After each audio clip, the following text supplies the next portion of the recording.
Hi, welcome back. A question that often comes up in board gaming is whether or not you should let another player win. The more I thought about this, the more I thought it wasn't straightforward.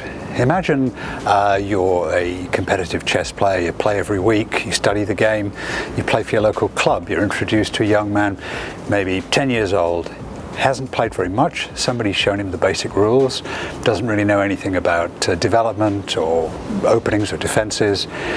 You're a few minutes in, you've made a few moves, and the boy starts making some really good moves, and you're quite impressed. Do you let him win? Or imagine you're at your board game club, you're playing against three of your friends, you're playing a game you all know very, very well, you've been playing a year or more together. The game's going really, really well, and you're starting to beat your friends.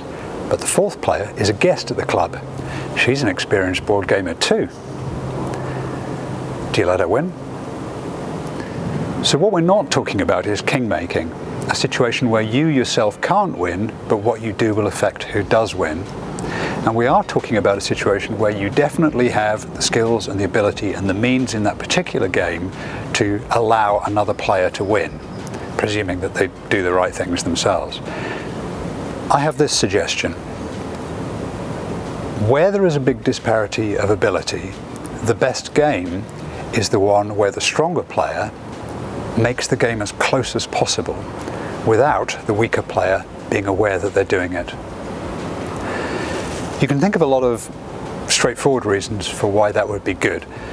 The beginning player is brought on in the game. They get a longer game, they get a more interesting game, they're engaged with different positions, they're exploring the rules and the cards, and they wouldn't otherwise do that if they're just quickly crushed in the game, right? They're going to be having more fun because now they're properly engaged with the game, and that means they're going to be better company, so that's good for them and it's good for you. But there's something else that isn't available unless the stronger player does it, and that is that the stronger player themselves are going to get a better game. They're going to have to be really, really engaged. They're going to have to use all of their knowledge of the game. They're going to have to pay close and careful attention to what the weaker player is doing, and they've got to guess what the weaker player is trying to do and facilitate that, all whilst playing the game within a game that they're trying to obscure the fact of their contrivance from the weaker player. So they're really, really engaged. They get a really good game, and it stretches them and probably makes them a better player as well. Well, that's what I came up with. Where there is a big difference in abilities, the stronger player should try to make the game as close as possible without the weaker player being aware that they're doing it. Think about it for yourself and see what you come up with, and join me again for more of this. Bye-bye.